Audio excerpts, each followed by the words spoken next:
And then when the Marxists say, well, that wasn't real Marxism, what it really means, and I've thought about this for a long time, it's the most arrogant possible statement anyone could ever make.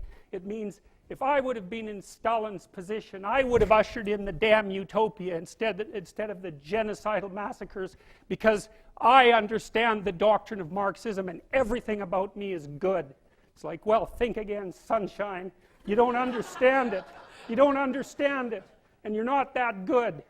And if the power was in your hands, assuming you had the competence, which you don't, you wouldn't have done any better. And even if you had, there would have been someone else waiting right behind you to shoot you the first time you actually tried to do anything good. And that's what happened to all the old guard who ran the damn revolution. Stalin rounded them all up and shot them, along with their families and millions of other people. So even if you do happen to be that avatar of moral purity that you claim implicitly, the probability that you'd get to act out your goodness in relationship to those possessed by your ideology is zero.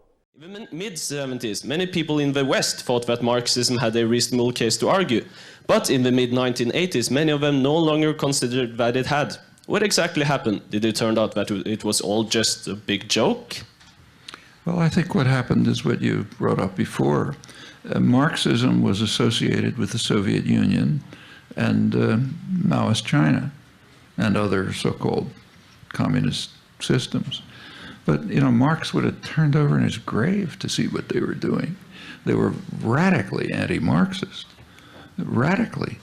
But as long, like take, say, the way the Bolsheviks, Lenin and Trotsky, decided they had to drive the backward peasantry to industrialization by force in order to lead ultimately to a socialist society.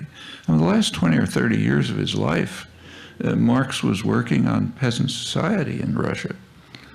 There were the Narodniks, you know, the urban intellectuals went out to the countryside to collect information, to figure out how the peasants are living, and so on and so forth, try to assist them in things. And they collected tons of data.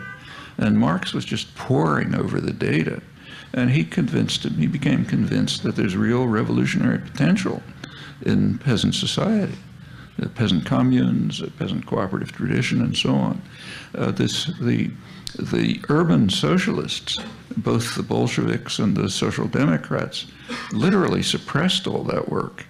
It was just too inconsistent with their own class interests of, you know, controlling social movements. So that was gone. And the same is true across the board. I mean, I'm not, again, kind of like Adam Smith, you can't worship Marx, but he had things to say. And what he had to say, what he believed, was utterly inconsistent with what are called the communist socialist movements. Even more the communist than the social democratic ones. After all, he believed that in England, you know, that's the social democratic society of his day, that there could be a parliamentary road to communism. But, you know, because there was enough participation of the public in decisions. But in any event, once you associate Marx with Russia, and it's clear that Russia is becoming a disaster, as was becoming clear by the 80s, well, of course, then you have to say, let's give up Marx. And I think that's essentially what happened. Thank you. Now, as far as socialism is concerned, that term has been so evacuated of content over the last century that it's hard even to use. I mean, the Soviet Union, for example, was called a socialist society. And it was called that by the two major propaganda operations in the world, the US, the Western one, and the Soviet one. They both called it socialism for opposite reasons. The West called it socialism in order to defame socialism by associating it with this miserable tyranny. The Soviet Union called it socialism in order to gain whatever, to benefit from the moral appeal that true socialism had among large parts of the general world population. But this was about as remote from socialism as you can imagine. I mean, the core notion of, at least traditional socialism is that what you mentioned, that working people have to be in control of production, and communities have to be in control of their own lives, and so on. And you know, this goes. The Soviet Union was the exact opposite of that. Working people had no control over anything. They were virtual slaves. And the collapse of the Soviet Union is, in fact, a small victory for socialism, in my opinion. It eliminated one of the major barriers to it and should have been recognized as such. But the term has been, as I said, become so meaningless that it's hard even to use. If we use it in the traditional sense, which you brought up, that goes straight back in American history.